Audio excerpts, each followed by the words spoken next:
Hey guys, so in this video, we're going to be breaking down the Etheria Restart tier list for you guys. I'm going to be making it in a way that you guys get the most info without having to kind of consume everything about the tier lists, because there are a lot of tier lists, right? There are 6 tier lists, okay? So I'm going to try and break it down and give you guys the most kind of like understanding way to kind of make it easy to consume for you guys. So we're going to be breaking down this tier list. Now, I've been working alongside an amazing team at PrideWin, and a lot of us have put a lot of contributions into this site.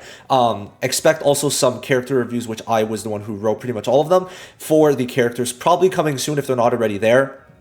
There's a lot of great things on the site. If you need to see DPS rankings in APT settings, character builds, teams, and then also just generic guides, like there is a lot of stuff. I would recommend using PrideWin. Today, we're going to be breaking down a bunch of the most important things in these tier lists. I want to give you guys a good sense of both PvP and PvE. Check out the timestamps if there's a section you care more about. The early game / PvE to then PvP. Just check timestamps for that. Now, also, I will be streaming tomorrow. Feel free to ask me anything on the stream. We're going to be doing a bunch of summons, okay? We're going to be grinding, getting as far as we can day one, and I'm going to answer everything you guys have. And also very important, if this stream gets to 100 likes before I actually go live, I will do a $50 giveaway during the stream. So I'm going to leave this link down below if you want to be part of the $100 giveaway. I'll be doing it during the stream, and I'll tell you guys how to do it on stream. But yeah, 100 likes, and hopefully you guys will also be there. I'm going to be playing once again after the beta, which I put over like 40 hours into the beta, and this one probably is going to go way past only 40 hours, that's for sure. So let's head into it. We're going to go a bit into the criteria, and then we're going to head into it.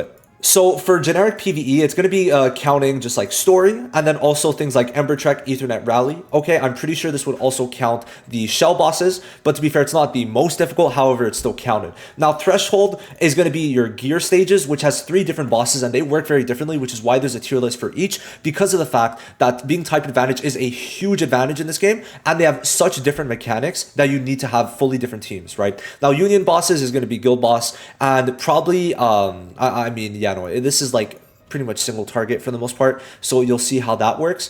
And then PvP is obviously PvP. There's both in arena versus a bot and in RTA versus a real player. Now, from what I understood when I was talking to Zyro and Big Bear, is they took both of these into account to kind of make this into one tier list, right? So basically, they're completely maxed in level, okay, with their optimal modules, which you could check out on the site.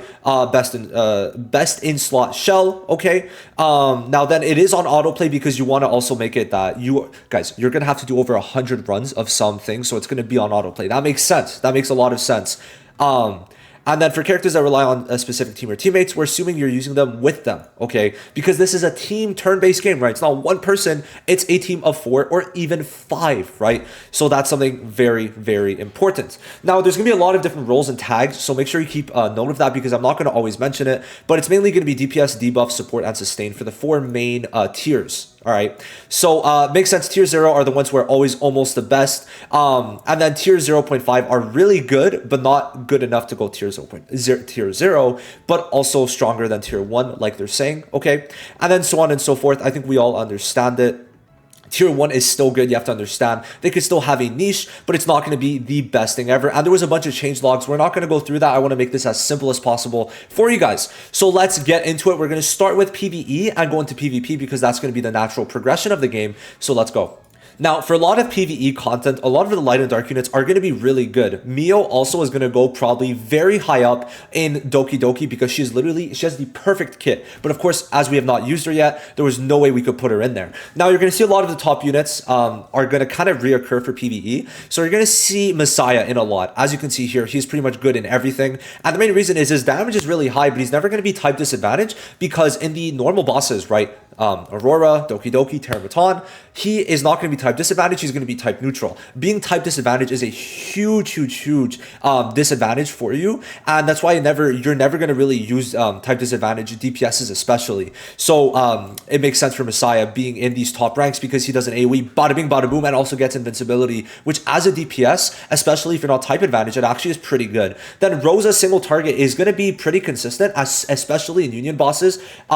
She's going to be amazing. Right now, Heinrich in the whole game like as a whole is really good. What he does is he removes buffs and then also puts a debuff block while still doing good damage and also applying a debuff that increases the crit rate that you have against them, so lowering their crit res, and also increasing the crit damage that they take. So really good. Now I want you guys to keep your eyes on Kloss. I think overall she might be tier 0 on Terramaton. I might have to discuss with that. But Kloss is just one of the overall all-around best units because she's able to just put speed minuses, lower their does she lower mobility? She lowers their damage and also makes them take more damage. So it's a very good kit to have, right? In most of the bosses, okay? Now, Freya was like really good in everything, but she did get nerfed a bit, which does lower her value because basically how she worked, when anyone buffed, the whole team would get extra turn meter depending on how many buffs, and when the team debuffed, they also lowered the enemy's turn meter depending on how much you debuff the enemy. So it was pretty good, but now it's only a chance to get the turn meter lower on the enemy, so it's a bit worse. Now Lily, enough said. You see that, right? Tier 0, tier 0, tier 0, tier 0, tier 0, tier 0. Okay, she is that good. She buffs an ally, allows them to basically lower their cooldown way quicker, and when Lily uses her skill 1, the ally assists. Very important, an assist in this game makes it even a counter. You use the passive on the skill 1. So Halkid, he stuns on his skill 1, you're going to stun when Lily skill 1's with the assist, right? Very important to keep in mind. Then Halkid, really good bruiser while also being amazing for putting up a barrier and also giving a debuff block. So really good unit, and his stun on that skill 1, ooh, amazing. And then Lingluo overall pretty good in a lot of content, and like you see there, Terramaton not good because she's blue. Hope that makes sense, right? Type disadvantage is very, very, very important to avoid in this game. So make sure you're kind of aware of that, right? So we went over the main units, and you're going to see like Rosa is in the top tier. Usually how I explain this is like if your type advantage and your type advantage in general, if you're tier 0 in general and your type advantage, you will stay in tier 0 in the other modes. But for example, in Doki Doki, like look how low she is. She's in tier 1. And then if we go to Terramaton, she is like down there, right? Because she is blue. So type advantage is very important. As long as you know that, we're good. Now let's kind of highlight some real key players for your account. I talked about tier 0. These are overall like a lot of the best units you're going to see reoccurring in a lot of modes, right? Now I'm not going to go mode specific because then it's going to get too much, but let's talk about overall really good units. Number 1, Rahu. Basically, he's doing a lot of damage. He's one of the highest damage dealers in the game, but he's still a support. You might be like, isn't he a support?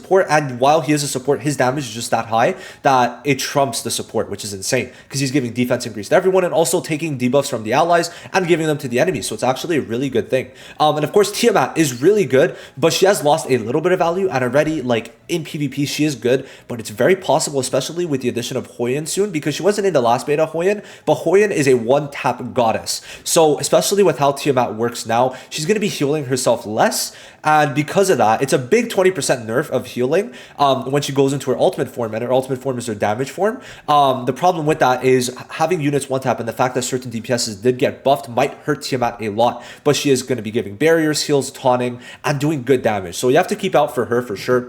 But she might not be as good, but it's still really good. If you get her, I definitely think she is pretty much a must build early on, especially for early PvP. Like a lot of people are going to run her, but as time goes on, I think she's going to gain, lose value, right? Now, for the SRs, Gray's going to be really good because basically he gives everyone a crit rate buff, and then he immediately uses his ult, applying the defense minus if he crits, and he will crit with a crit rate buff, right? So he's going to be a good damage dealer and debuffer, right? So he works as both. Now, Marvel too, I mean, like he is a fantastic SR. Out of all the SRs, he is one of the top SRs for you guys to build because he keeps on lowering the enemy's turn meter, slows them down, and then steals turn meter, which boosts his turn meter and puts silence. So really, really good for sure.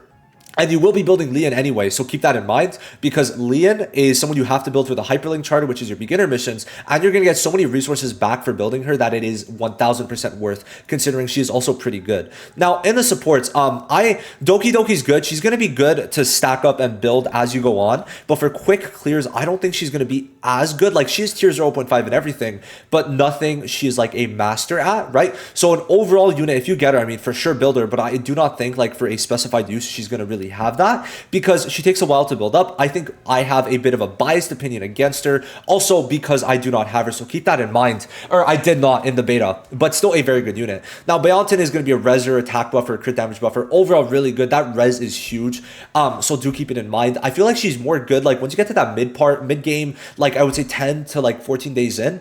Of course, if you're, like, doing max refreshes every day. If not, it might be closer to 20 days in, but still really good. Now, this might be, in terms of SRs, I would recommend really building her. Main reason is because she's going to give so much mobility buffs while giving attack buffs. It's going to be insane. Like, as you kind of go, it's going to snowball and just keep on giving. So she's going to be really good, and she is pretty quick, if I remember correctly. 121. Oh, she's a bit slower than I thought, actually. Never mind. Now, Tsukio, obviously in Terror does not work, as we can see here, but is going to be very good for a lot of the PvE content to just buff, and definitely in PvP. So that's going to be a bit later on. Now, for this, I mean, Sonya is good. She's a healer. She reses. Cool. Valerian, though, is a very solid unit, right? So one thing I want to say, like, you see here, Doki is tier 0.5 and everything. And the difference is that this is an SR. So me seeing tier 0.5 and everything is something I want to focus on more, because you're going to get the same value for less resources, considering that this is a light unit, a light SSR. So a light SR is much easier to get. Just going to say that right now, much easier to get. And she's going to be good because she is going to be giving so much support, shields, right? Basic buffs being either attack, defense, crit rate, or speed, right? And then also, going to be able to stop someone from dying. It's really good. Alongside having, I think this is a stun, right? Yeah, alongside having a stun. Like, overall, with her support, she is just absolutely phenomenal. Now, we went through most of the good units. If we're being honest, like, there are some other ones. Born's pretty good in PvP. Now, I do want to talk about, like, niche specific, and that would be someone like, for example, Kazuo the Reverie, who stuns a lot because she has 3 hits of, I think, 30% chance, while also lowering mobility. Then we got someone like Romocha, who in Doki, it's really her specialty, to where she's going to be able to completely fucking clash and destroy Doki because of the fact that she stuns, and stunning in Doki is the main thing you want to do because it takes away their damage reduction of 50%, and she's still doing good damage and is type advantage, so keep that in mind for sure, right? I really don't like Jada. I don't know, like, she does decent damage, but it's like she's not good enough for me to really warrant using her, okay? Especially if you want quick clears, I don't think she works that well because she does want to build up. So going for those 1-2 minute clears, I don't think is the best with Jada. But let me know your thoughts on Jada specifically. Now, besides that, I mean, like, listen, someone very good is Chloros in Union Boss because it's single target. He is single target. His damage single target's really good. I need to get buffed, actually pretty good. But when you can compare these two, look at this, right? 4 reds, tier 0, 1, right? So if you have to choose between the two, it would be someone like Rosa, because what she is doing, what Rosa is doing as a fucking insane DPS is she ults, and then almost everyone, if she crits, is going to get a debuff. And whenever the person with the debuff, her special debuff, is hit with a crit hit, she follows up with her skill 1, okay? So if she uses her skill 1 and it crits, she follows up with another skill 1. So she could do 2 skill 1s at once. It does not continuously go. It's only 1 extra assist, or follow-up, I should say. Now, it's also going to increase, I think, the damage they take. If I remember correctly, it does. Yeah, basic attack damage. Now, she does have a speed minus, so she's a bit of a debuffer alongside the turn meter lower, which is really good considering how many turn meter lowers she could do, considering if everyone crits, right? So someone like Heinrich with Rosa could be a very, very nice team comp. But Rosa's damage is so high because of how many times she could do her skill 1 in, like, just quick succession, right? If everyone crits, everyone gets their crits, GG, right? It's a really fun unit. She is a really fun unit for anyone to use, if I'm being honest. Now, besides that, I mean, we could basically start heading into PvP, I guess. I mean, there's not many other units that I really want to focus on. Victor, unfortunately, did get nerfed, which does hurt him a good bit. Now, I do want to say this. Someone like Dark Sonya, where is Dark Sonya?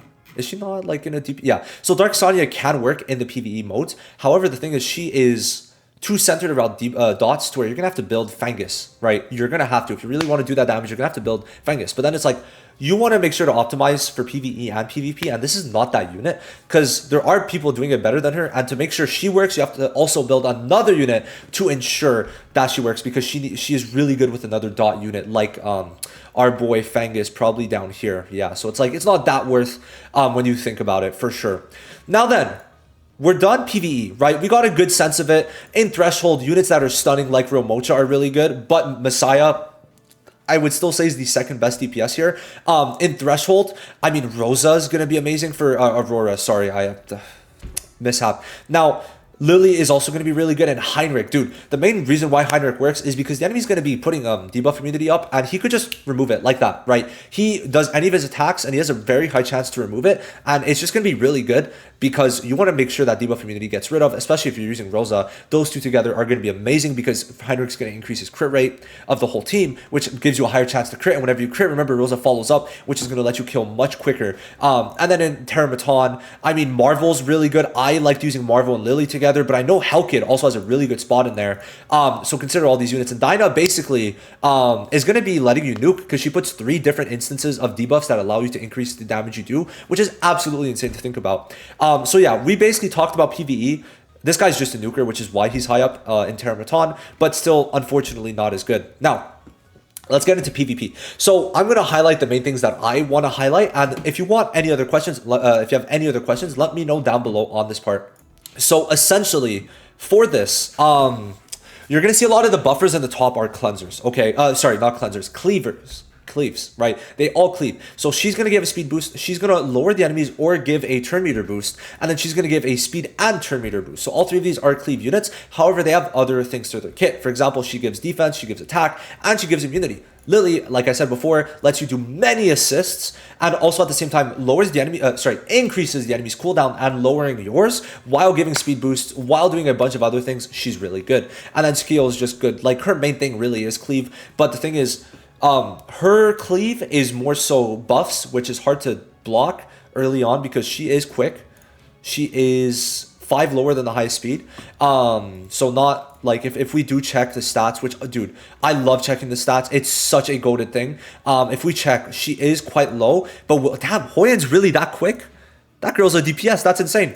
Yeah, no, she's gonna be really good to help you if you have another unit like Lily to boost everyone up, right? So that's mainly it. Like you're gonna see even down here, all 3 of these are buffers, increases speed, increases turn meter and attack, and increases your damage and also reses, right? So you're gonna see a lot of the main things. Debuffers are a bit less valued because you're gonna have units like Rahu and a bit less valued. I just want to make that clear. They're still very good, but as time goes on, I just want to make sure it's known that the supports that you're gonna want to cleave, for example, if we go to matrix effects, right? I think it's this one, Bulwark, actually gives immunity for 1 turn at the start of the battle. So keep that in mind that as time goes on, that's why buffers will have more value because there's no gear piece that puts a buff block on the enemy, right? So keep that in mind. Now for DPS, these are really the 3 that you're going to see. Born is pretty good, but listen, his only thing is PvP, and even at that, he's not excelling at it. Born could definitely one-tap in the earlier sections, but I think as we go on, it's not going to be as clear-cut for sure. But these 3 are insane. Like, her follow-up damage is great. She has an AoE still. Rahu's AoE is going to be fucking stupid. And then, of course, he's going to be doing some follow-ups and also, of course, supporting the team at the same time. Insane. She's a debuffer. He's a support. And then he's just a fucking DPS. He's going to go up, boom, with his big sword, and then you're dead. Then you're dead. You're just dead, right? That's the main thing. And then he can't die for a turn because he's going to be invincible. And you can remove invincibility. Keep that in mind. I do like Ramocha, honestly, in PvP as like a kind of last pick. And why I'm saying that is because let's say Messiah and Rosa's taken and all you have is Ramocha left and they don't have Ramocha. Well, you could use Ramocha and early on you might catch people off guard because they're like, I'm not going to ban a kid. They're not going to do shit to me. And then all of a sudden, they're dead, right? So that's what I want to keep in mind. Now, for debuffers, yeah, no, Heinrich is that good. You might be surprised, but Heinrich is that good. I would even maybe bump Kloss up to tier 0, but I'm not sure on that yet. Now, damn, that's a lot of units in tier 0.5. I would agree with almost all of these, though, besides Kloss maybe bumping up. Now, why I think Heinrich is really just that good is because he's removing buffs, right? He's one of the only units to do that. However, not only is he removing buffs, he's fucking applying buff block while also doing good damage himself and removing barriers. Remember, buff block buffs count as like anything, pretty much anything, including barriers, right? So him being able to remove barriers for someone like Hellkid, who's also really good, is amazing, right? Now, in this tier, the only ones I want to highlight is Marvel. He's going to be amazing in PvP. However, he did get nerfed because his cooldown's higher, so it's going to take him more time to ult, which can be a bit annoying in some instances. Still going to be very good because he's going to just fucking on that turn meter bar, right, which determines who goes first, right?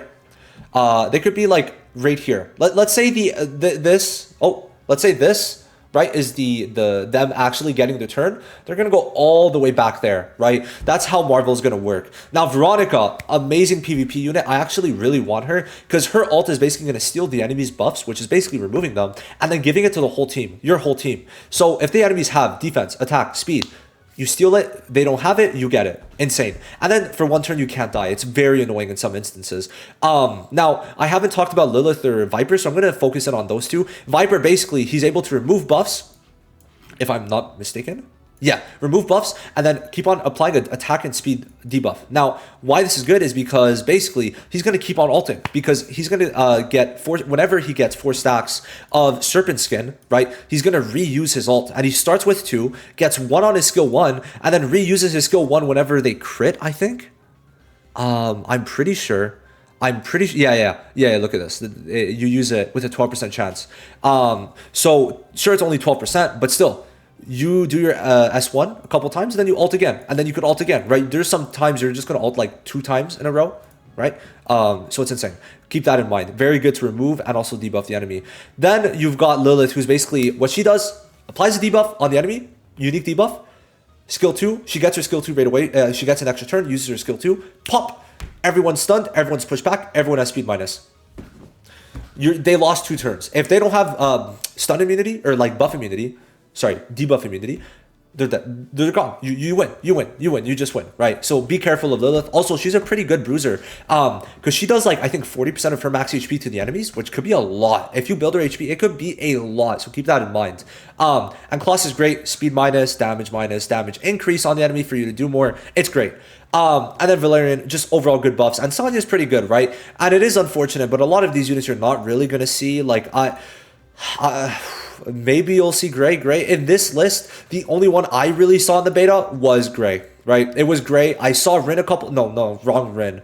The Rin I saw was another one. But besides that, like tier 0.5 and tier 0 are your main units. Now, you might be like, oh, that's ass. But then if we put it in the table view, right? Look how many are in this range, right? Like, just look how many are from tier 0.5 to tier 0. It's a lot of units. So we have a lot of options. And that's not saying tier 1 is bad, right? That is not what I'm saying because tier 1 has some decent picks, but overall they are on average worse. So what I recommend is if you're trying to go for one mode in specific, really stick to tier 0.5 and up. I do think tier 1 can work in other modes. Like I would say tier 1 has some good picks, but it's definitely not going to be the same in PvP. I think you really want to stay in tier 0.5. And to be fair, pretty much every fucking SSR is there besides this fraud, and then Jada and also Chloros. But like, listen, every unit has a specific use, and at least most of the SSRs are good in PvP, so that is overall really good, for sure. But yeah, no, definitely. I would say that this is a very close list to my personal thoughts, and I hope this explained it to you. Let me know if you have any other questions. I'm not going to break down every unit. I don't think that's how tier list videos should go, because at a certain point it gets to be too long, and I feel like 22 minutes for a launch tier list is not that bad, right? I want to talk a bit about Hellkit, and then I'll be good to go. So why Hellkit is so good, and you're going to see a lot of the top units, right, are not just doing damage or are not just supporting, right? They're doing more than that. So if you are just doing one thing, it's because you are doing it to like such a high level, right? For example, Hellkit, he is giving barriers, giving immunity on those barriers, stunning when he has the barrier active, guaranteed on his skill 1, and then doing damage, right? And it's going to be hard to kill him unless you have someone like Heinrich. So, you know, you're usually going to ban Heinrich in the earlier days. And it's just going to be really good. Like that support with the barrier alongside the debuff immunity is just such a strong combo because it stops stuns, right? So you have to keep that in mind that it's going to be a really good combo to have together. And that goes for a lot of these units. Like Rosa debuffs, Rahu is going to support, Heinrich does damage and debuffs and blocks them. Freya is doing both debuffs and support and a bit of healing actually. Lily's going to debuff and support, but her supports are just fucking insane. And then she's also like able to go with anyone. She could technically become a debuffer. You run her with Hellkit. Oh, all of a sudden, she's stunning on the skill 1 because she assists with the Hellkit assist, right?